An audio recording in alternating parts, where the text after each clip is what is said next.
Sabe, às vezes a traição vem embrulhada em sorrisos e se esconde em pequenos gestos que a gente prefere ignorar. Foi assim comigo, enquanto eu cuidava do nosso lar, do nosso cantinho. Meu marido cultivava um romance proibido debaixo do meu próprio teto. Olá, meu nome é Irene. Hoje eu tenho 83 anos. Mas antes de continuar contando essa história que marcou a minha vida, queria te pedir um favorzinho. Você que está me assistindo agora, deixa seu like, se inscreve no canal e me conta aí nos comentários de que cidade você é. Sua companhia, muito bem, significa muito para mim nessa jornada de recordações. Minha história começa quando eu tinha só 24 aninhos. Naquela época, eu acreditava ter construído a vida perfeita. Sabe, morava numa cidadezinha do interior de Minas, onde as ruas de paralelepípedo ecoavam passos conhecidos e as janelas das casas guardavam segredos que todo mundo fingia não saber. Eu era casada com Ricardo, um homem que todo mundo respeitava. Ele trabalhava no único banco da cidade, usava sempre ternos bem passados e sorria para as senhoras na missa de domingo. A gente tinha um filho, o pequeno Lucas, de apenas 3 anos, com uns olhos curiosos que me lembravam os do meu pai. Nossa casa ficava numa rua tranquila, com um jardim na frente, onde eu cultivava rosas vermelhas. O Ricardo tinha herdado aquela casa dos pais, junto com um monte de móveis antigos que ele valorizava mais que qualquer outra coisa. A cristaleira da sala, o relógio de parede do corredor, a escrivaninha do escritório, tudo tinha história. Tudo pertencia à família dele há gerações. Aos olhos dos outros, éramos o retrato da família feliz. Mas dentro daquelas paredes, a realidade era bem outra. O Ricardo controlava cada coisinha da nossa vida com mãos de ferro, disfarçadas em luvas de veludo. Cada centavo que eu gastava tinha que passar pelo crivo dele. Qualquer saidinha minha era um interrogatório. Onde você vai? Com quem vai demorar? Por quê? E tinha mais uma coisa. Algo que pouca gente sabia. Desde menina, minha verdadeira paixão era a pintura. Cresci observando cores, luzes e sombras. Meu pai, que era marceneiro, percebeu esse meu jeito e me deu meu primeiro joguinho de tintas quando fiz 12 anos. Você tem um dom. Irene, Eledícia, consegue capturar não só o que vê, mas o que sente. Quando me casei com o Ricardo, trouxe comigo essa paixão pelas tintas e telas. No começo, ele até achava charmoso ter uma esposa com um hobby artístico, mas logo o charme virou irritação. Isso é perda de tempo. Irene, que tipo de mãe larga o filho para ficar lambuzando tela? As palavras dele cortavam como navalha. Mas eu não conseguia largar a pintura. Era meu refúgio. Sabe, minha forma de respirar num casamento que, a cada dia, me sufocava mais. Comecei a pintar escondida, no porão de casa, enquanto o Ricardo estava no trabalho e o Lucas tirava a soneca da tarde. Eu descia as escadas com minhas tintas, pincéis e telas. Aquele espaço escuro e úmido se transformava por algumas horas no meu santuário, ali, entre teias de aranha e caixas empoeiradas. Que eu me sentia livre. Pintava paisagens, retratos, cenas do dia a dia. Tudo o que me chamava a atenção e alimentava minha alma. Foi nessa época que a Sandra, minha melhor amiga desde os tempos de escola, me fez um pedido que, sem eu saber, mudaria completamente o rumo da minha vida. Sandra e eu éramos como irmãs. Sabe, conhecíamos os segredos uma da outra. Dividíamos alegrias e tristezas. Quando me casei com o Ricardo, ela foi minha madrinha. Quando ela se casou com o Marcos, fui a dela, numa tarde, tomando um cafezinho na minha cozinha. Enquanto o Lucas brincava no quintal, a Sandra me contou a novidade. Estava grávida do segundo filho. Tô tão feliz. Irene, mas também preocupada com a Júlia. Você sabe como adolescente pode ficar com ciúme com a chegada de um bebê, né? A Júlia era filha da Sandra, uma moça de 17 anos. Eu a conhecia desde bebê, tinha visto aquela menina crescer, virar de uma criança sapeca para uma jovem estudiosa, com olhos doces e um sorriso tímido. Pensei numa coisa que podia ajudar. Continuou. A Sandra. A Júlia precisa de experiência com criança. Já que logo vamos ter um bebê em casa, você se importaria se ela viesse umas vezes por semana para ser babá do Lucas? Seria bom para ela e para você também, que ia ter mais tempo livre. Nossa, como negar um pedido de alguém que eu considerava uma irmã e outra? A ideia de ter mais tempo para pintar, sem me preocupar com o Lucas acordando e me descobrindo no porão, era tentadora demais. Claro. Sandra, vai ser um prazer ter a Júlia aqui. O Lucas adora ela, e assim eu consigo ter um tempinho para organizar a casa. Quando contei para o Ricardo sobre o arranjo, eu esperava que ele reclamasse, mas para minha surpresa, ele concordou na hora. É uma ótima ideia. A Júlia é uma moça responsável, de boa família. E o Marcos é meu colega no banco. É bom a gente ajudar a filha dele. Na época, essa aceitação tão rápida me pareceu só gentileza com a família de um colega, só muito tempo depois. Eu entendi os verdadeiros motivos dele. A Júlia começou a vir para nossa casa 3 vezes por semana, sempre depois da escola. Chegava por volta das 3 da tarde, brincava com o Lucas, lia historinhas para ele. Ajudava com coisinhas pequenas. Tipo, guardar os brinquedos. Enquanto isso, eu aproveitava para descer para o porão e me perder nas minhas pinturas. Eram poucas horas, mas preciosas. Eu sempre voltava antes das 6, que era quando o Ricardo costumava chegar do banco.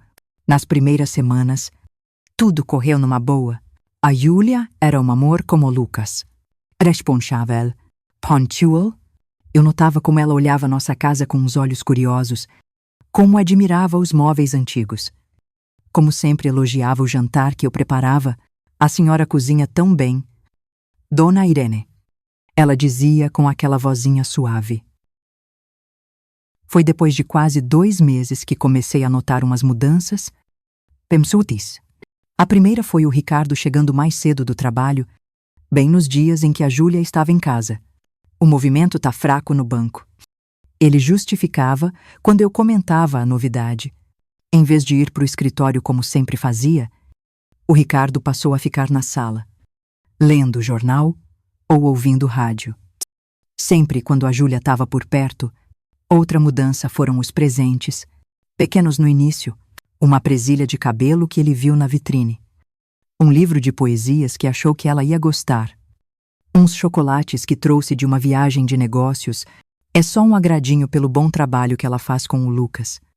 Ele explicava quando eu questionava. Uma tarde, quando subi do porão para pegar uma água, encontrei os dois na sala. A Júlia mostrava para o Ricardo um trabalho da escola, um texto que tinha escrito. Eles estavam sentados no sofá, próximos demais. Não tinha nada de errado na cena, sabe? Mas tinha uma intimidade. Uma sintonia entre eles que me fez parar na porta. Invisível para os dois. Observei como Ricardo olhava para ela. Não como se olha para a filha de um amigo, mas como um homem olha para uma mulher. Notei como a Júlia ficava vermelha com os elogios dele, como os olhos dela brilhavam quando ele falava. Naquela noite, eu não consegui dormir, deitada do lado do Ricardo, ouvindo a respiração tranquila dele. Minha mente fervilhava. Será que eu estava imaginando coisas? Seria só ciúme sem fundamento. Eu confiava na Júlia. Poxa! Conhecia aquela menina desde que nasceu, e o Ricardo, apesar de todos os defeitos, nunca tinha me dado motivo para duvidar da fidelidade dele. Mesmo assim, nos dias que se seguiram, comecei a prestar mais atenção.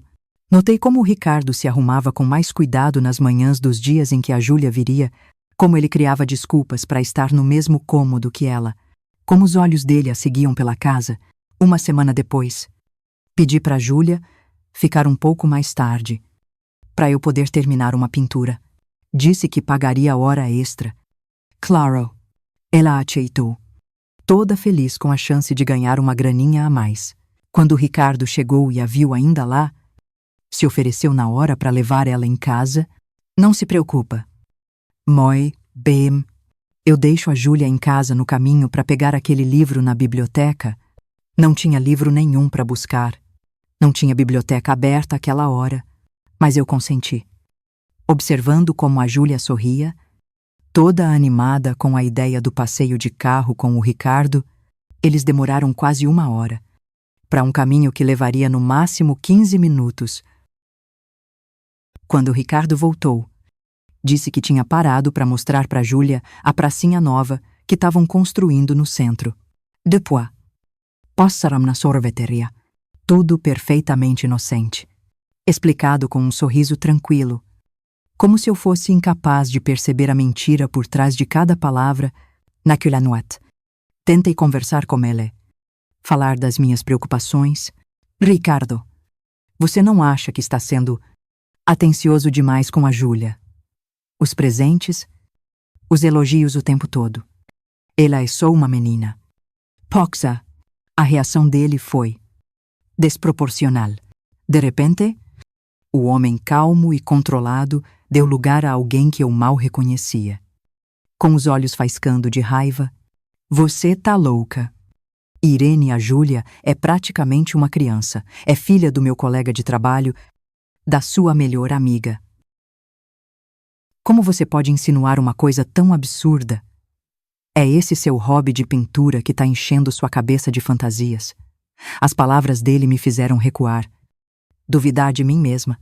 Talvez eu estivesse mesmo exagerando, vendo maldade onde só tinha gentileza. Talvez fossem minhas próprias inseguranças falando mais alto. Pedi desculpas. Disse que estava cansada, que não estava pensando direito, mas a sementinha da dúvida já estava plantada e crescia um pouco mais a cada dia, a cada olhar trocado entre eles, a cada presença sem explicação do Ricardo nas tardes que deveriam ser só minhas e da Júlia. Semanas se passaram, e minhas suspeitas, en vez de diminuir, só aumentaram. A Júlia parecia diferente também. Mais arrumada, com um toque de batom nos lábios, um perfume discreto. Pequenas mudanças que talvez passassem batido para outros, mas não para mim, que a conhecia desde sempre. Uma tarde, voltando do porão mais cedo, ouvi risadas vindo da cozinha. Andei em silêncio pelo corredor e parei na porta entreaberta. Ricardo estava em casa, horas antes do normal. Ele e a Júlia, lado a lado, preparando um lanche. Nada de errado nisso, exceto pela forma como os corpos deles quase se tocavam. Como ele inclinava a cabeça para falar perto do ouvido dela. Como ela ria de algo que ele sussurrava. Foi nesse momento que eu soube, no fundo do meu coração, que algo estava muito errado naquela casa. Algo que eu precisava enfrentar, por mais doloroso que fosse. Naquela noite, depois de ver o Ricardo e a Júlia na cozinha, não consegui pregar o olho. Eu me revirava na cama, repassando na mente cada gesto, cada olhar, cada mudança sutil no comportamento dos dois quando o sol nasceu. Eu já tinha tomado uma decisão. Eu precisava conversar com a Sandra. Se alguma coisa estava acontecendo entre o Ricardo e a Júlia, ela tinha o direito de saber. Como mãe e como amiga, esperei até o meio da manhã. Quando eu sabia que o Marcos já teria saído para o banco, vesti meu melhor vestido. Aquele azul marinho com florzinhas brancas que eu guardava para ocasiões especiais. Pentei meus cabelos com cuidado. Passei um batom discreto. Olhando no espelho, vi uma mulher assustada, mas determinada. Deixei o Lucas com a vizinha, a dona Cida, que sempre me quebrava um galho quando eu precisava sair. Caminhei lentamente até a casa da Sandra, ensaiando na cabeça o que eu ia dizer, como ia tocar num assunto tão delicado. O sol de outono brilhava suave, e as árvores começavam a perder as folhas, criando um tapete dourado nas calçadas. Era um dia bonito demais para a tempestade que estava por vir. Quando cheguei na casa da Sandra, meu coração batia tão forte que achei que ela ia ouvir antes mesmo de eu bater na porta. Respirai fundo. Pedi forças a Deus e bati 3 vezes na porta de madeira pintada de verde. Sandra atendeu com um sorriso, que logo virou surpresa. Não era comum eu aparecer sem avisar. Ainda mais aquela hora. Irene, aconteceu alguma coisa. O Lucas tá bem. Tá tudo bem com o Lucas. Respondi, tentando controlar o tremor na voz. A gente precisa conversar. Sandra. É importante. Ela me convidou para entrar e fomos para a varanda dos fundos, onde tantas vezes tomamos café juntas, compartilhamos segredos, sonhos, medos. Sentamos nas cadeiras de vime, uma de frente para a outra. O jardim bem cuidado exibia hortênsias em flor, as preferidas dela. Você tá me assustando. Irene. O que foi? Tentei começar de forma suave, escolhendo as palavras com cuidado. Sandra, somos amigas há tanto tempo. Você sabe que eu nunca faria nada para te magoar. Não sabe, ela concordou com a cabeça. O rosto começando a mostrar preocupação. É sobre a Júlia. Hesitei, buscando coragem. E o Ricardo? O que tem eles? Eu tenho notado umas coisas, uns comportamentos estranhos. O Ricardo chegando mais cedo nos dias que a Júlia tá lá, dando presentes para ela, criando situações para ficarem sozinhos. À medida que eu falava, o rosto da Sandra mudava. A preocupação deu lugar à incredulidade. Depois, a raiva. O que exatamente você está insinuando? Irene, não tô insinuando nada. Só tô dividindo minhas preocupações. A Júlia é muito jovem. Impressionável. E o Ricardo? Bem, ele é um homem adulto que deveria saber se comportar. Sandra se levantou de um pulo, os olhos faiscando. Você tá acusando a minha filha de se envolver com o seu marido, a Júlia, a minha Júlia, que você conhece desde que nasceu. Não tô acusando a Júlia de nada. Tentei explicar, sentindo que a conversa estava fugindo do controle. Só quero saber se ela comentou alguma coisa sobre o Ricardo. Se ele fez ou disse algo que a deixou desconfortável. Como você se atreve? A voz da Sandra subiu, tremendo de indignação. A Júlia é uma moça de família. Foi educada com princípios, com valores. Jamais se envolveria com um homem casado. Ainda mais o marido da minha melhor amiga. Eu tentei acalmá-la, explicar que só queria proteger a Júlia, que minhas intenções eram boas. Mas era tarde demais. Sandra estava fora de si. As palavras saindo como balas. Você sempre teve inveja de mim. Não é? Irene inveja da minha família, da minha casa, do meu casamento feliz. E agora tenta sujar o nome da minha filha para encobrir os problemas do seu casamento. As palavras dela me acertaram como um tapa. Emberra eu, que sempre a apoiei, que estive ao lado dela em todos os momentos difíceis. Eu, que fui madrinha do casamento dela, que segurei a mão dela quando ela perdeu o pai.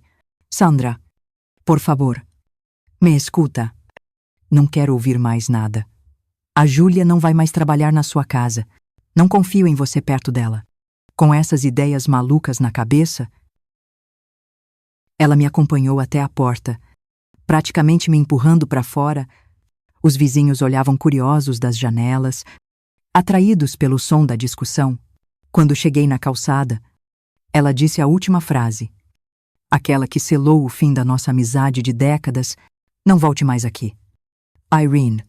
E agradeça por eu não contar pro Marcos e pro Ricardo sobre suas acusações malucas. A porta bateu com um estrondo que ecoou dentro do meu peito. Fiquei ali, parada por um tempo, as lágrimas escorrendo pelo rosto, me sentindo mais sozinha do que nunca. O que eu esperava? Afinal, que a Sandra acreditasse em mim contra a própria filha. Voltei para casa arrasada, com o coração partido, não só pela suspeita de traição, mas pela perda da minha amiga mais querida. Quando o Ricardo chegou do trabalho naquela noite, Contei o que tinha acontecido. Eu esperava o apoio dele, sua compreensão. Em vez disso, ele explodiu. Como você pôde fazer isso? Acabar com a nossa amizade com a família da Sandra e do Marcos por causa das suas inseguranças? Você precisa se desculpar com eles.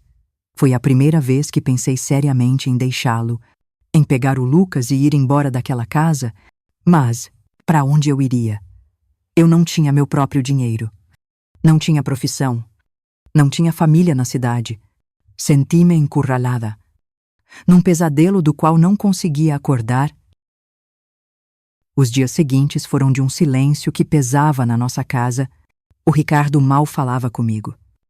Só o necessário na frente do Lucas. A Júlia não vinha mais. E eu me refugiava cada vez mais no porão com as minhas pinturas.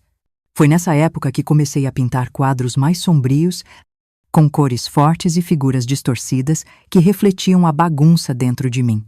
Então, num domingo, algo aconteceu. O Ricardo anunciou que ia pescar com os amigos, como fazia de vez em quando. Saiu cedo, com roupa simples, levando a vara de pescar e uma caixinha com iscas. Deixei o Lucas com a minha mãe, que morava do outro lado da cidade.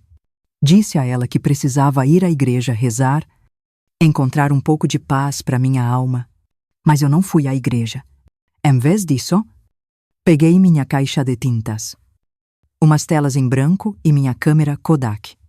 Um presente do meu pai, que eu usava para fotografar paisagens para depois pintar. Decidi ir até o riacho, nos arredores da cidade. Meu refúgio secreto, um lugar onde as águas corriam mansas entre pedras antigas e salgueiros chorões. Era um dia lindo. O céu de um azul intenso, com umas nuvens brancas que pareciam algodão. Enquanto eu andava pela trilha que levava ao riacho, senti que algo importante estava prestes a acontecer. Não era uma premonição clara, só uma inquietação. Como se o universo estivesse me preparando para uma revelação. O riacho ficava a uns 30 minutos de caminhada da cidade. Era um lugar tranquilo, pouco frequentado, exceto por alguns pescadores. Quando eu estava quase chegando no meu cantinho preferido, uma pequena clareira perto da água, ouvi vozes que eu conhecia bem. Instintivamente, me escondi atrás de uma árvore grande, o coração acelerado, as mãos suando frio. E então, eu os vi. Não estavam pescando, não estavam conversando inocentemente. Ricardo e Júlia estavam sentados numa toalha estendida na grama. Na beira do riacho, ele segurava as mãos dela entre as suas, falando baixo, olhando nos olhos dela. Ela sorria, aquele sorriso tímido que eu conhecia tão bem, mas que agora parecia pertencer a outra pessoa, a uma estranha que tinha tomado o lugar da menina que eu vi crescer. Não conseguia ouvir o que diziam, mas nem precisava. A linguagem dos corpos, dos gestos, dos olhares, era clara demais. Quando Ricardo se inclinou para beijá-la, eu fechei os olhos, incapaz de assistir aquilo, mas logo os abri de novo, me forçando a encarar a realidade. Por mais que dosse, eles não me viram. Estavam tão perdidos um no outro que o mundo ao redor parecia não existir, com as mãos tremendo violentamente. Por puro instinto, levantei minha câmera e tirei uma fotografia. O clique foi quase imperceptível com o som da água correndo. Depois, em silêncio, com lágrimas escorrendo pelo rosto, voltei pelo mesmo caminho, correndo, como se pudesse fugir daquela cena. Daquela verdade, cheguei em casa sem fôlego, o coração em 1000 pedaços, mas em meio à dor, algo dentro de mim mudou. Uma força que eu não sabia que tinha começou a crescer. Não era mais só a Irene submissa, a esposa traída. Era uma mulher que finalmente enxergava a verdade e que não ia mais aceitar viver na mentira. Fui direto para o porão. Peguei minhas telas, minhas tintas, e comecei a pintar aquela cena horrível que eu tinha visto. Cada pincelada era como um grito silencioso, uma forma de botar para fora a traição, a humilhação, Pintei sem parar por horas. Uma tela depois da outra. Pintei até minhas mãos doerem, até não ter mais lágrimas. Quando terminei, tinha 3 quadros que contavam toda a história. O primeiro mostrava o casal à beira do riacho, no momento da intimidade roubada deles. O segundo, um retrato do Ricardo com 2 caras, revelando sua natureza falsa. O terceiro, uma mulher partida ao meio, que era eu, dividida entre a dor e a raiva, entre o passado e o futuro incerto que se abria na minha frente. No dia seguinte, ainda em choque, fui até a farmácia do seu Toninho, onde revelavam filmes. Pedi urgência. Disse que era para o aniversário do meu filho. Paguei mais caro para ter as fotos em 24 horas. Quando peguei o envelope, meu coração quase parou ao ver aquela imagem. Estava um pouco desfocada, mas mostrava claramente Ricardo e Júlia juntos à beira do riacho. Aquela pequena foto em preto e branco era a prova que eu precisava. Não só para os outros, mas para mim mesma. Para não duvidar do que meus olhos tinham visto, guardei a fotografia num envelope dentro do meu diário. Aquele que o Ricardo nunca tocava por achar coisa de mulherzinha, depois. Voltei ao porão e olhei demoradamente para os 3 quadros que eu tinha pintado.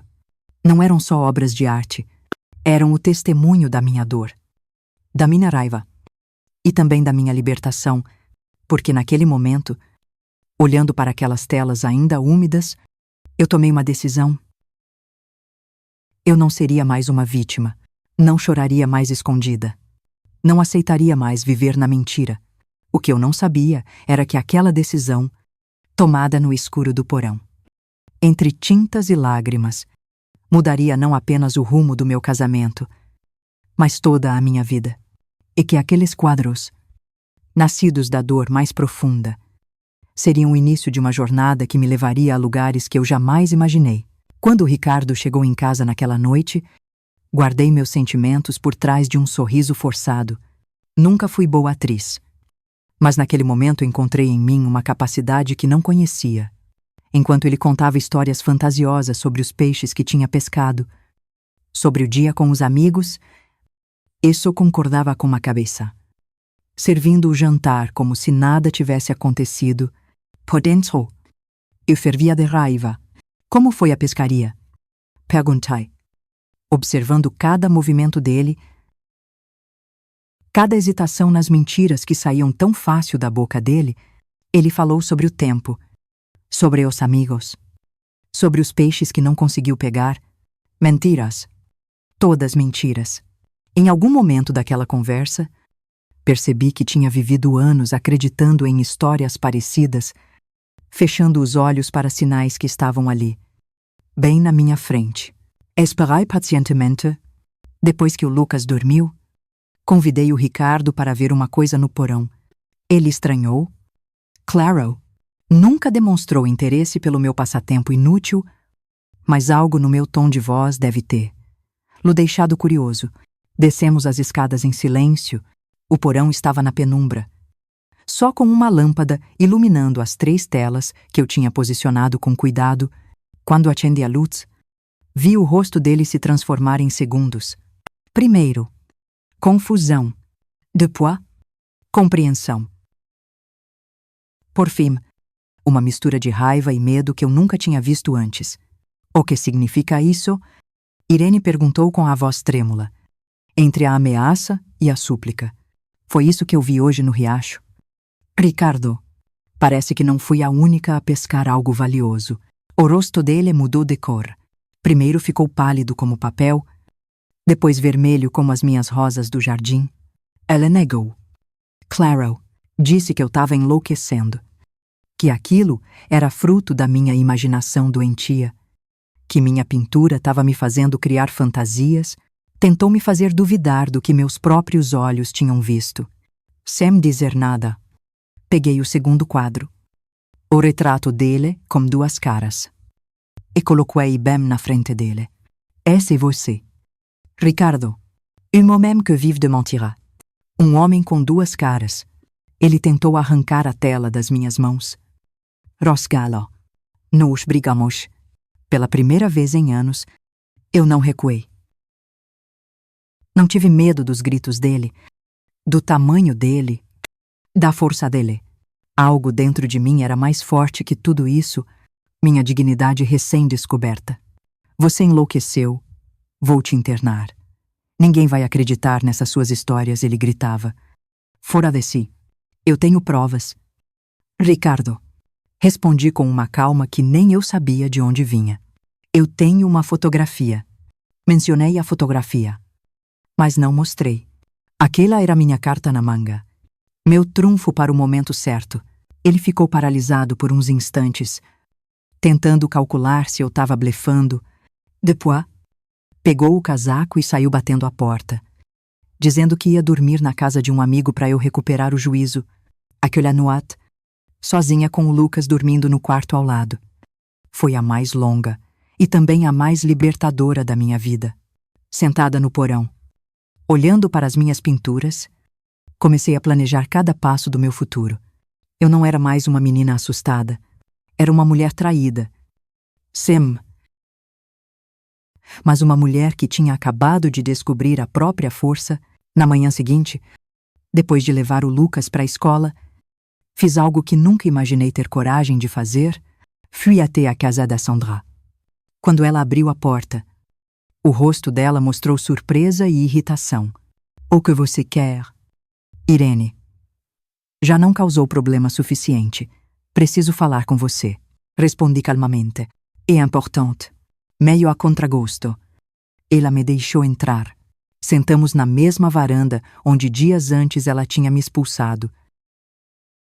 Pedi desculpas por ter vindo sem avisar e disse que tinha algo que ela precisava ver. Convidei-a para ir até minha casa ver uma coisa no porão. Se for mais uma das suas acusações malucas contra minha filha, não tenho tempo para isso. Respondi com frieza. Não são acusações, Sandra. São fatos. E acho que você, como mãe, merece saber a verdade. Algo no meu tom, na minha postura, deve ter despertado a curiosidade dela. Talvez tenha sido a tranquilidade com que eu falei. É tão diferente da mulher nervosa e insegura que ela conhecia. Depois de uns minutos de hesitação, ela concordou em me acompanhar. Quando chegamos ao porão, mostrei a ela as 3 pinturas. Ela olhou para cada uma. Em silêncio, o rosto dela não demonstrava nenhuma emoção. Como se estivesse vendo paisagens sem importância. Estes são os seus pesadelos. Irene, disse finalmente, com uma voz que tentava ser firme, mas que tremia um pouco. Apenas imagens criadas pela sua mente.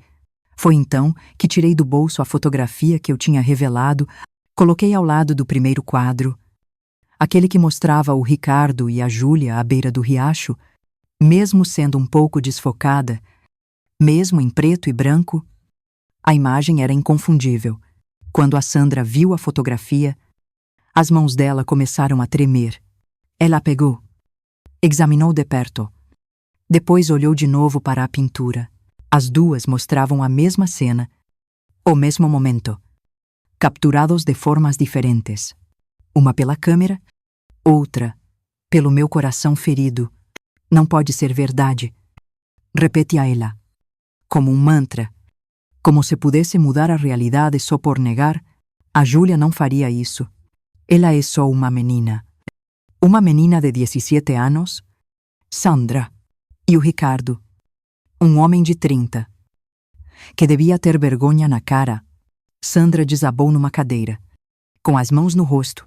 As lágrimas começaram a cair, primeiro poucas, depois aos montes. Não era só a mãe chorando pela descoberta da filha numa situação daquelas. Era também a amiga que percebi, tarde demain, que tinha errado ao não acreditar em mim. Me perdoa, Irene, disse ela entre soluços. Eu devia ter confiado em você. Devia ter prestado mais atenção. Não respondi na hora.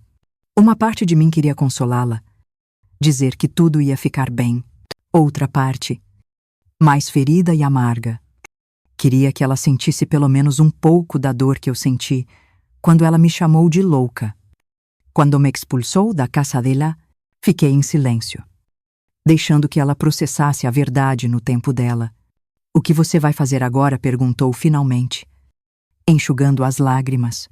Ainda não sei, respondi honestamente, mas sei que não posso continuar vivendo assim, fingindo que não sei, aceitando mentiras. Sandra concordou com a cabeça. Entendendo. Conversamos por mais um tempo, sobre a Júlia, sobre o Ricardo, sobre o que aconteceria a seguir. Ela me garantiu que conversaria com a filha, que a afastaria do Ricardo a qualquer custo. Quando se despediu, me abraçou como não fazia há muito tempo. Seja qual for a sua decisão, agora eu tô do seu lado. Daissa, apertando minhas mãos entre as suas. Depuis que a Sandra saiu, algo dentro de mim mudou. A conversa com ela tinha sido o primeiro passo, mas eu sabia que tinha muito mais a fazer. Eu não queria só confrontar o Ricardo. Não queria só expor a traição dele. Eu queria me libertar. Queria reconstruir minha vida em novas bases. Queria mostrar a ele e ao mundo que eu era mais forte do que todos pensavam. Comecei a planejar com todo cuidado cada passo do que viria a seguir. Primeiro, eu precisava de dinheiro. Grana. O Ricardo controlava todas as nossas finanças. Cada centavo que entrava e saía de casa, eu não tinha conta no banco. Não tinha economias, mas eu tinha algo que ele não sabia. Ao longo dos anos, uns trocados que sobravam das compras. Umas moedas aqui, umas notas ali. Eu guardava tudo numa lata de biscoitos, escondida atrás de uma tábua solta no porão. Não era muito, mas seria um começo. Em seguida, precisava de um lugar para ficar. Para mim e pro Lucas. Não podia simplesmente sair de casa sem ter para onde ir. Especialmente com uma criança pequena. Pensei em alugar um quarto. Talvez uma casinha simples nos arredores da cidade, mas isso levaria tempo. E eu precisava agir antes que o Ricardo descobrisse meus planos. Foi então que tive uma ideia, algo que nunca tinha pensado antes. O Ricardo tinha orgulho da casa, dos móveis antigos, das peças que herdou da família. Sempre me dizia o quanto valiam, como valorizavam com o tempo. E se eu vendesse alguns desses itens, não todos, só o suficiente para me dar um começo, para me permitir dar os primeiros passos em direção à minha independência. A ideia era assustadora e libertadora ao mesmo tempo. Eu sabia que ele nunca me perdoaria por tocar nas suas preciosas heranças, mas naquele momento, o perdão dele era a última coisa com que eu me importava. Na tarde seguinte, enquanto o Ricardo estava no trabalho, comecei a ligar para possíveis compradores. Primeiro, procurei meu tio, irmão da minha mãe, que sempre admirou o relógio de parede antigo que ficava no corredor. Expliquei que estava com problemas financeiros e precisava vender umas peças. Ele não fez perguntas, só ofereceu um valor justo pelo relógio. No dia seguinte, entrei em contato com um colecionador da cidade vizinha que uma vez demonstrou interesse na cristaleira da sala de jantar. Ele ficou todo animado com a chance de finalmente comprá-la e concordou em vir vê-la na manhã seguinte. Durante 3 dias, enquanto o Ricardo estava no banco, recebi discretamente pessoas interessadas em comprar os móveis, as peças de prata, os objetos de valor que enfeitavam nossa casa. A nuit, quando ele chegava, nada parecia fora do lugar. Eu tinha combinado com os compradores que só retirariam os itens quando eu desse o sinal, quando tudo estivesse pronto para o meu plano final. O Ricardo percebeu que eu estava diferente, mais distante, mas achou que era por causa da nossa briga recente. Não imaginou, nem por um momento, o que eu estava tramando pelas costas dele. No quarto dia, com o dinheiro que consegui com a venda dos objetos mais valiosos, somado às minhas economias escondidas, fui até o centro da cidade. Depois de procurar por algumas horas, encontrei o que procurava: uma pequena loja para alugar. Era um espaço modesto, com um quartinho nos fundos que poderia servir de moradia temporária para mim e para o Lucas. Paguei 3 meses de aluguel adiantado, garantindo que teríamos um teto sobre nossas cabeças. Independentemente do que acontecesse, voltei para casa com uma sensação estranha, uma mistura de medo e euforia. O que eu estava prestes a fazer mudaria minha vida para sempre. Não haveria volta depois disso. Mas, pela primeira vez em anos, eu sentia que estava tomando as rédeas do meu próprio destino. Naquela noite, dormi profundamente. Sem pesadelos. Sem acordar assustada no meio da madrugada. Era como se meu corpo e minha mente soubessem que, finalmente, eu estava no caminho certo.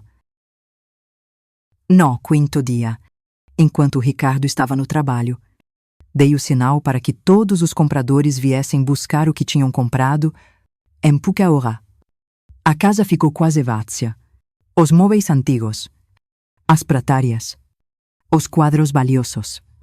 Tudo foi levado, deixando só os itens essenciais e, claro, as minhas próprias pinturas.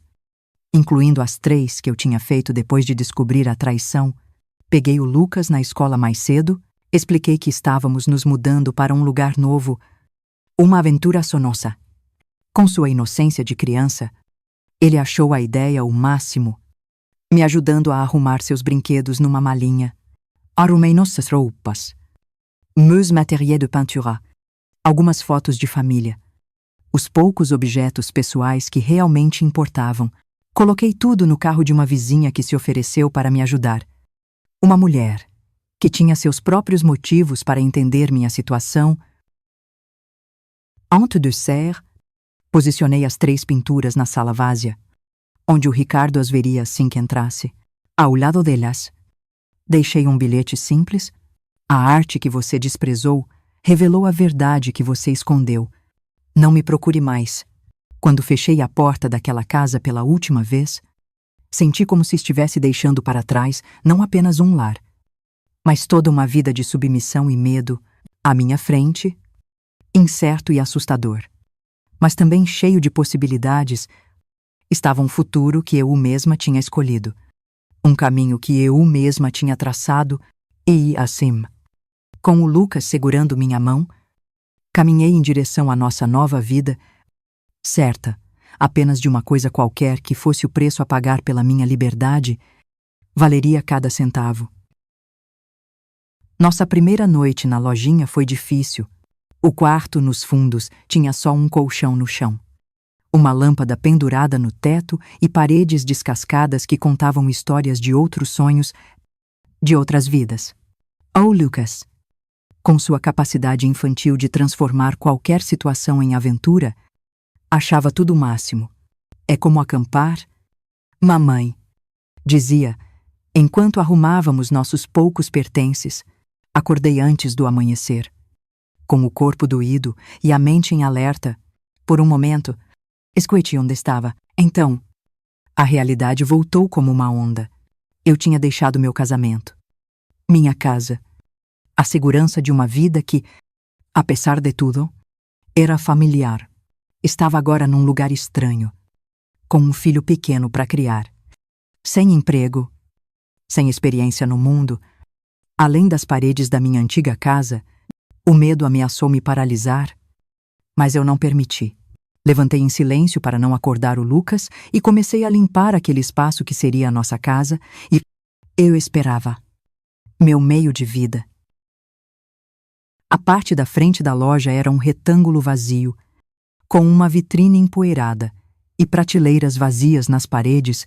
Ali, pensei, eu poderia montar minha própria galeria de arte, vender minhas pinturas, talvez até dar aula de pintura. Passei o dia limpando, organizando, transformando aquele lugar com as poucas coisas que trouxemos e outras que comprei com o dinheiro da venda dos móveis. Comprei cortinas simples, algumas cadeiras, material de limpeza. Cada centavo era precioso. Cada decisão tinha que ser cuidadosamente pensada. No meio da tarde, quando o sol entrava pela vitrine recém-limpa, a porta se abriu. Era o Ricardo. Seu rosto estava transformado pela raiva, pelo choque, pela descrença. Nunca o tinha visto assim. Nem mesmo na noite em que o confrontei com as pinturas. Onde estão meus móveis? O que você fez com as coisas da minha família? Gritou, avançando na minha direção. Fiquei onde estava, de firme, com a vassoura nas mãos como um escudo. Não respondi imediatamente. Olhei para ele e vi não o homem que amei, não o pai do meu filho, mas um estranho consumido pela raiva. Vendi o que era necessário para começar uma nova vida, respondi finalmente, com uma calma que não sabia que possuía. Uma vida sem mentiras, sem traições. Ele avançou mais. Os punhos cerrados, o rosto vermelho. Você não tinha o direito. Aqueles móveis eram da minha família há gerações. Vou te processar. Vou te colocar na cadeia. Faça o que achar melhor. Ricardo, mas saiba que, se me levar a um tribunal, levarei também minhas provas. A fotografia, os depoimentos dos vizinhos que viram você com a Júlia. Tem certeza que quer isso? Que a cidade inteira saiba que tipo de homem você é? Minhas palavras o atingiram como um tapa. Ele recuou, os olhos arregalados, calculando o custo da exposição pública. O Ricardo sempre se preocupou muito com as aparências, com o que os outros pensavam dele. A ideia de ser o assunto dos cochichos da cidade, de perder o respeito que tanto prezava, era insuportável. Você não pode ficar com o meu filho, disse ele. Mudando de tática, um juiz nunca daria guarda a uma mulher que abandonou o lar, que roubou os bens do marido. Senti um arrepio de medo. O Lucas era tudo para mim. A ideia de perdê-lo era a única coisa que poderia me fazer recuar. E como você explicaria ao juiz por que eu saí de casa? Ricardo, como explicaria a fotografia? Como explicaria seu envolvimento com uma menina de 17 anos? Novamente ele recuou. Estava encurralado e sabia disso. Seu olhar vagou pela loja simples, pela vitrine, ainda sem nada para mostrar, pelo chão que eu acabara de varrer. Você não vai conseguir. Irene vai falir em um mês. Vai voltar rastejando, implorando para eu te aceitar de volta. Talvez, respondi, sem desviar o olhar. Mas mesmo que eu falhe, mesmo que eu perca tudo, eu terei tentado. Terei vivido de acordo com o que acredito, não como uma sombra na sua vida. Ele riu. Humorista da amarga. Sam Humor. Sempre soube que essa sua pintura ia acabar te enlouquecendo. Pobre Irene. Vivendo em fantasias. Achando que pode ser uma artista. Saia. Ricardo, disse firmemente. Saia agora, ou eu chamo a polícia. Ele deu um passo na minha direção, a mão levantada como se fosse me bater. Foi quando a porta se abriu novamente. Era a dona Elsa, a proprietária da loja vizinha. Uma mulher forte e determinada que vendia tecidos. Atrás dela, seu marido, um homem alto e forte. Algum problema aqui? Perguntou dona Elsa. Os olhos fixos no Ricardo, na sua mão ainda erguida. Ricardo baixou o braço lentamente, percebendo que agora tinha testemunhas. Seu rosto se recompôs numa máscara de dignidade ofendida. Nenhum problema. Estava apenas conversando com minha esposa, ex-esposa. Corrige. E a conversa acabou. Ricardo olhou para mim uma última vez. Um olhar que misturava raiva, desprezo e, surpreendentemente, uma ponta de admiração. Então saiu, batendo a porta com força suficiente para fazer a vitrine tremer. Quando ele se foi, minhas pernas fraquejaram. Sentei-me em uma das cadeiras que tinha comprado, tremendo como uma folha. Dona Elsa se aproximou, colocou a mão no meu ombro. Tá tudo bem. Minha filha. Não consegui responder de imediato. As lágrimas que eu tinha segurado durante todo o confronto com o Ricardo agora corriam livremente. Não eram lágrimas de tristeza ou de medo, mas de alívio. Eu tinha enfrentado meu maior medo, o Ricardo em sua fúria, e sobrevivido. Vai ficar tudo bem, disse finalmente, enxugando o rosto. Agora vai ficar tudo bem. Dona Elsa me convidou para jantar naquela noite. Eu e o Lucas fomos recebidos em sua casa aconchegante, com uma mesa farta e sorrisos verdadeiros.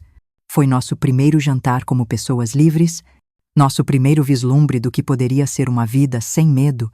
Nos dias que se seguiram, trabalhei sem parar para transformar a lojinha numa galeria de arte. Pintei as paredes de branco, instalei luzes que destacavam as pinturas, criei um espaço acolhedor, onde as pessoas se sentiriam à vontade para olhar, para apreciar, para talvez comprar. No início, as pessoas vinham por curiosidade. A notícia de que a esposa do Ricardo tinha saído de casa e aberto uma galeria correu rápido pela cidade pequena. Alguns vinham esperando um espetáculo. Drama. Talvez até lágrimas.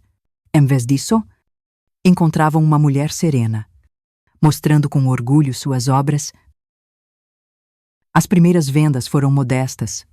Um pequeno quadro para a esposa do farmacêutico, uma paisagem do riacho, não aquela que revelou a traição. Essa eu nunca venderia. Para um professor da escola local, pequenas quantias que, somadas, mal davam para pagar as contas. Mas então, algo inesperado aconteceu. A Sandra veio me visitar. Não nos víamos desde o dia em que lhe mostrei a fotografia. Entrou timidamente na galeria, olhando ao redor com admiração genuína. Isso é incrível. Irene, você realmente tem talento. Conversamos longamente naquele dia.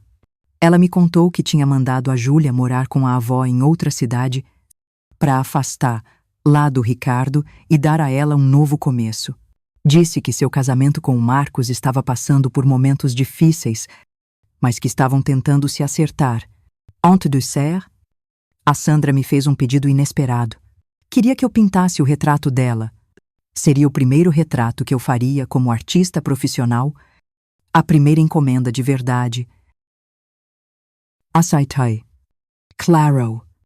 O coração transbordando de emoção. O retrato da Sandra mudou tudo. Quando ficou pronto, ela o mostrou a todos os seus conhecidos, falando maravilhas do meu talento. Logo, outras mulheres da cidade começaram a me procurar, querendo também seus retratos. Não eram apenas os rostos que eu capturava nas telas, mas algo mais profundo. Algo que muitas vezes elas mesmas não sabiam que possuíam até se verem através dos meus olhos. A pequena galeria começou a prosperar. Não era uma fortuna. Longe disso. Mas era o suficiente para pagar as contas, para comprar comida, para me dar a liberdade de respirar sem medo. Comecei a dar aulas de pintura nas tardes de sábado. No início, eram apenas algumas crianças, filhos de amigas da Sandra. Depois, adultos também se interessaram. Daya, uma mulher entrou na galeria. Nunca tinha visto antes, mas havia algo familiar em seus olhos assustados, em sua postura encolhida. Ouvi falar de você, disse ela baixinho, olhando por cima do ombro, como se tivesse medo de ser ouvida. Ouvi que você conseguiu sair. Entendi na hora o que ela queria dizer. Convidei-a para o fundo da loja. Ofereci um cafezinho. Ela me contou sua história, tão parecida com a minha que parecia um eco. Um marido controlador, agressivo, uma vida de medo e submissão. O desejo desesperado de se libertar, não sei como fazer. Confessou, as mãos tremendo ao segurar a xícara. Não tenho para onde ir, não tenho dinheiro e tenho 3 filhos pequenos. Naquele momento, percebi que minha galeria poderia ser mais do que um lugar para vender arte, poderia ser um refúgio.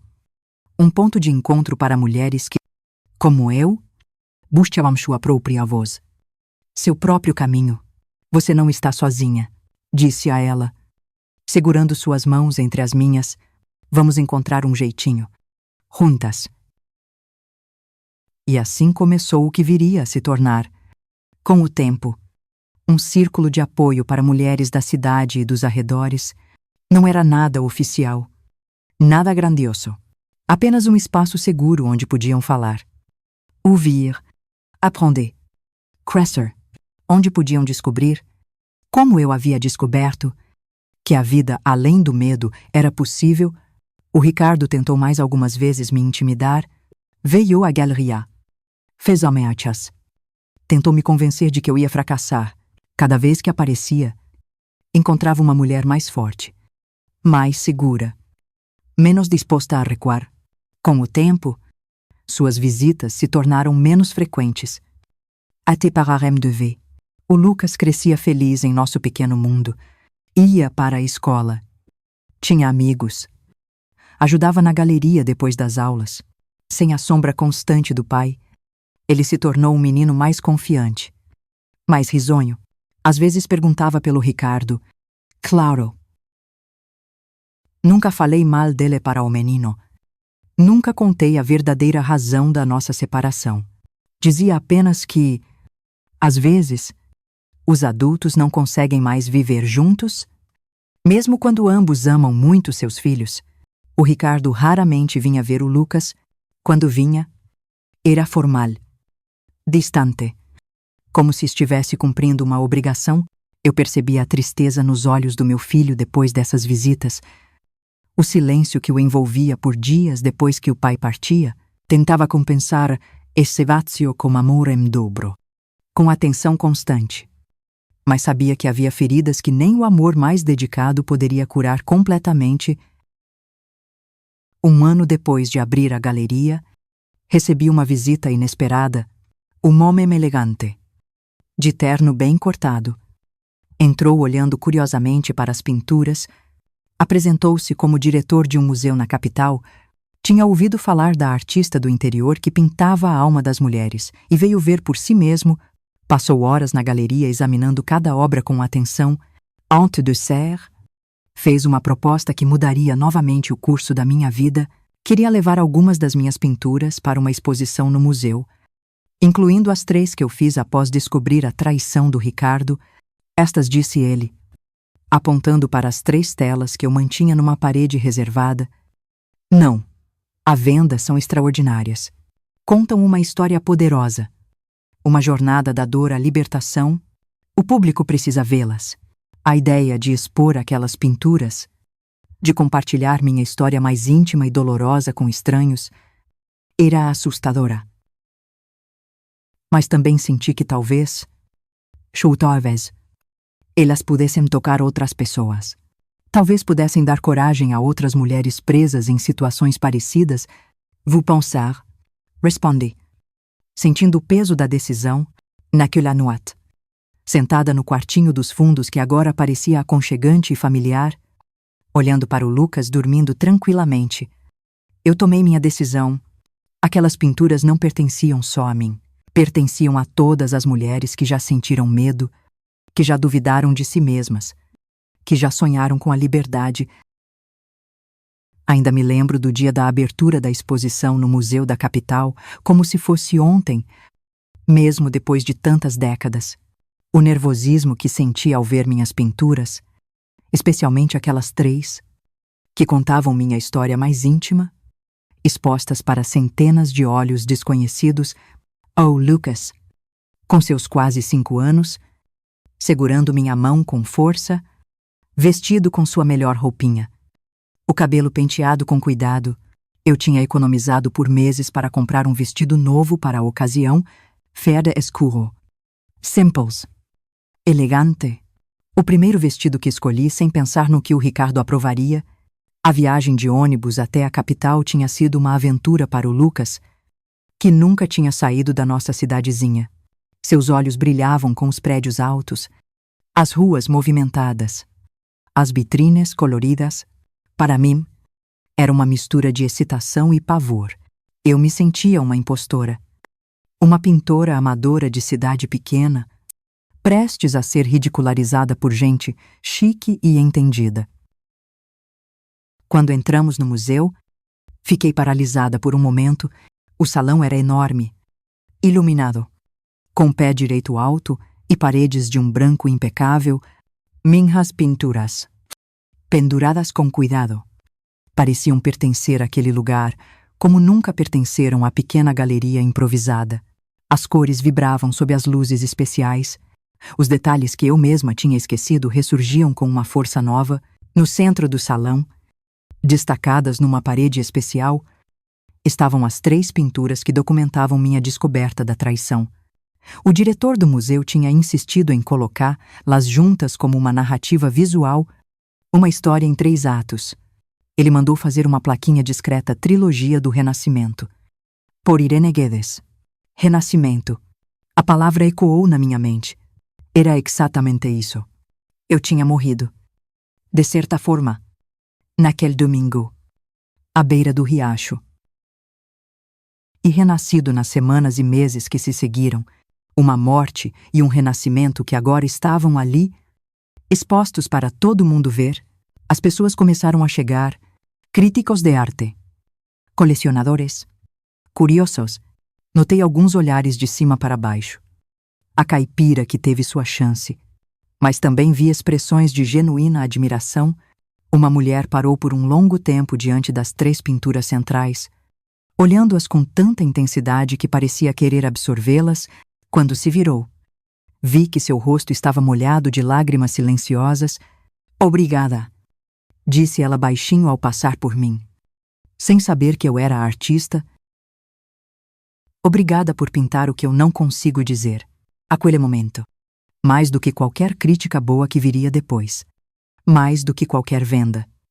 Fez valer a pena a decisão de expor aquelas obras. Não eram apenas as minhas dores.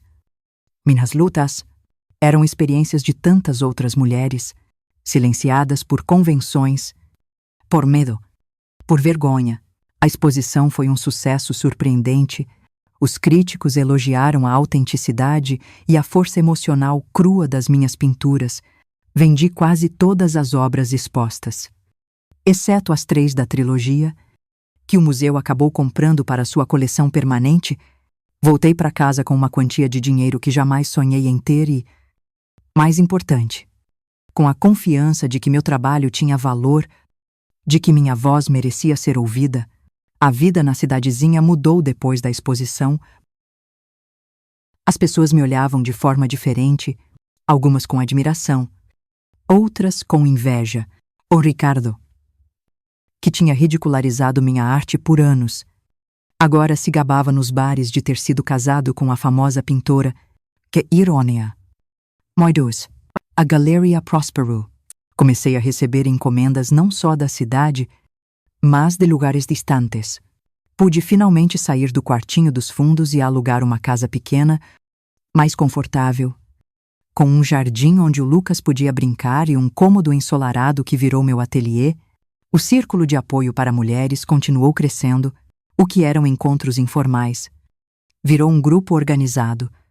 Mulheres de todas as idades vinham compartilhar histórias, buscar conselhos, oferecer ajuda. Juntas, encontrávamos força, soluções, esperança. Comecei a dar aulas de arte para essas mulheres. Eram oportunidades para elas se expressarem, botarem para fora o que não conseguiam dizer com palavras. Vi mulheres tímidas, assustadas, transformarem-se diante das telas. Vi mãos trêmulas se firmarem ao segurar um pincel. Vi sorrisos surgirem em rostos que pareciam ter esquecido como sorrir. O Lucas cresceu nesse ambiente de criatividade e solidariedade feminina. Diferente de muitos meninos da idade dele, meu filho aprendeu a valorizar a sensibilidade, a empatia. Ele também pintava, com um talento natural de dar orgulho, mas sua verdadeira paixão era a música. Aos 10 anos, juntei um dinheirinho e comprei um violão para ele. E logo a casa se encheu das melodias que ele criava, umas alegres, outras tristes, todas cheias de sentimento. O Ricardo continuava sendo uma presença rara na vida do filho. Aparecia de vez em quando, trazia presentes caros. Fazia promessas que raramente cumpria. Eu via decepção nos olhos do Lucas depois de cada visita. Tentava compensar esse vazio com amor em dobro. Mas sabia que tinha feridas que nem o amor de mãe podia curar completamente. Os anos passaram. O Lucas se formou na escola com louvor. Foi o primeiro aluno da turma. Consegui comprar a casa onde morávamos. garantindo que nunca mais nos preocuparíamos com um teto, fiz outras exposições. Em outras cidades, sempre com a trilogia do Renascimento como centro, quando Lucas fez 18 anos, anunciou que queria estudar música na capital. Senti um aperto no coração. A ideia de vê-lo partir, de ficar sozinha, era dolorosa. Mas também senti um orgulho imenso do jovem talentoso, em que ele se transformou. Foi você que me ensinou isso. Mãe, elle me disse na attente de partir. Tocando uma música que compôs para mim, me ensinou a não ter medo de ser quem eu sou. De fazer o que eu amo. As palavras dele foram o maior presente que eu poderia receber. A casa ficou silenciosa depois que o Lucas foi embora, preenchida só pelo som dos meus pincéis nas telas e pelo miado do gato que adotei para me fazer companhia. Mas não era uma solidão triste. Era um espaço de paz, de reflexão. Continuai pintando, ensinando, apoiando outras mulheres. A Galeria, agora administrada por uma ex-aluna, virou um ponto cultural na cidade. As reuniões do círculo de apoio, que agora tinham uma psicóloga e uma advogada, ajudavam cada vez mais mulheres a reconstruir suas vidas. Foi nessa época, já com mais de 50 anos, que recebi uma carta inesperada, a caligrafia delicada, que não reconheci de cara, trazia páginas de uma confissão dolorosa, um pedido de perdão. Era da Júlia. Ela escrevia de uma cidade distante, onde se estabeleceu depois que a filha nasceu, Sim, uma filha, que agora tinha quase a idade que ela mesma tinha quando se envolveu com o Ricardo. Ela contava como aquele relacionamento tinha marcado a vida dela, como se sentia culpada, como levou anos para entender a manipulação de que foi vítima, pedia perdão a mim, a Sandra, a todo mundo. Eu li aquela carta várias vezes. A raiva antiga já tinha ido embora há muito tempo. A Júlia era só uma menina quando o Ricardo, homem, feito, a seduziu. A culpa sempre foi dele. Nunca respondi à carta. Não por rancor, mas porque senti que não havia o que dizer. Aquela história pertencia ao passado, um passado que me transformou, me fortaleceu. Guardar raiva seria ficar presa àquela dor. E eu tinha escolhido, há muito tempo, seguir em frente. O Lucas se formou em música. Virou um compositor respeitado. Casou-se com uma violinista. Eles me deram 2 netos que encheram minha velhice de risos, de abraços, de desenhos coloridos na geladeira. O Ricardo. Ah, o Ricardo. Soube por conhecidos que ele nunca mais se casou. Teve outros rolos.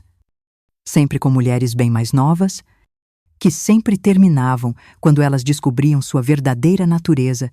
Quando envelheceu, sozinho, tentou se aproximar do Lucas, buscando um conforto, mas era tarde demais. O Lucas o tratava com respeito, mas com a distância que o próprio Ricardo criou. E a Sandra. Nossa amizade nunca mais foi a mesma. Tinha um abismo entre nós, mas com o tempo, construímos uma nova relação baseada no respeito. A gente se encontrava de vez em quando, conversava sobre os filhos, sobre a vida. Nunca falávamos do passado. Não precisava, Jay. Olhando para trás, com a sabedoria que só os anos trazem. Vejo minha vida como uma grande tela, pintada com cores vibrantes e sombras profundas, com dor intensa e alegria que transborda. Vejo a jovem assustada que fui, a mãe determinada que me tornei.